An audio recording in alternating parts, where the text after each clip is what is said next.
Oh, tiyang gubat pa rin. Oh. Pinapakita ko lang po. Ito, tiyak na mabubuhay. Ito, mabubuhay kung kakausapin nyo. Oo, ano pa pinutol ng maaga. Sige, tiyang gubat, siyempre kilala nyo na, no? Pero gusto ko, alam nyo ito, ano lang, lumalaki po itong mataas, pero pwede nyo putol-putulan, pwede rin mababa lang, di ba? Puputol, trim lang, itrim, habang tinitrim. Okay, 10 talaga gamot, masakit ang tiyan, tanggal agad, okay? Kung masakit ang inyong tiyan, hindi ko pala tayo isang kahit ibabad lang, okay? Kahit ibabad nyo lang po, ano? Kukuha lang pa po kayo ito. May nakalagay sa dahon. Diba? 7 dahon lang po, di ba? Oo, 7 eh. Kumuha po kayo, babad nyo lang po sa tubig na mainit. Alam nyo, pag gagamit po kayo ng tubig na mainit, maganda po yung bagong kulo. Ha? Yung bagong kulo, yung bakit maganda yung, pag nilagay nyo ito sa tasa, kumukulo yung tubig nga. Huwag lang kayong magpapabandi. Ayun, kasi talagang kailangan po. So, ganun lang po ito.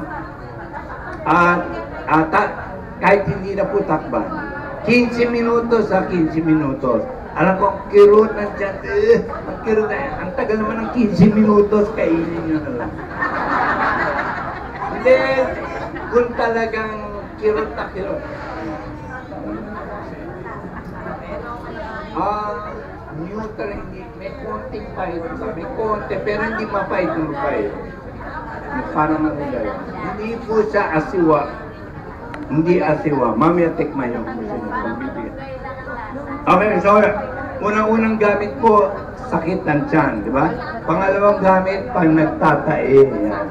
Pag nagtatae po kayo, food poisoning, kumain kasi kayo ng sobra, indigestion yun. O kumain kayo ng panis, mag-iingat po kayo. Ito po kagad, inom po kagad kayo. Okay. Pangatlo po, kung mabaho ang inyong hininga, subo nyo rin yung dahon mamaya, mabaho hininga nyo. Tanong nyo muna yung katabi nyo, mabaho ba hininga ko? Hindi po, pero mumog nyo lang po, mumog. Tanggal agad. Tanggal agad ang mabahong hininga. Kung meron ba kayong sirang ngipin o mga gilagid na namamaga, mumog, imumog nilang po ito. Pwede pakuluan, 15 minutos, pwede rin po ibabad lang, yun po ang imumumog ninyo, no? Yun po, napakaganda para sa kalusugan ng ating bibig, labig, gilagid, ngipin, ngala-ngala, dila, lalamunan. Ayan po, tsaang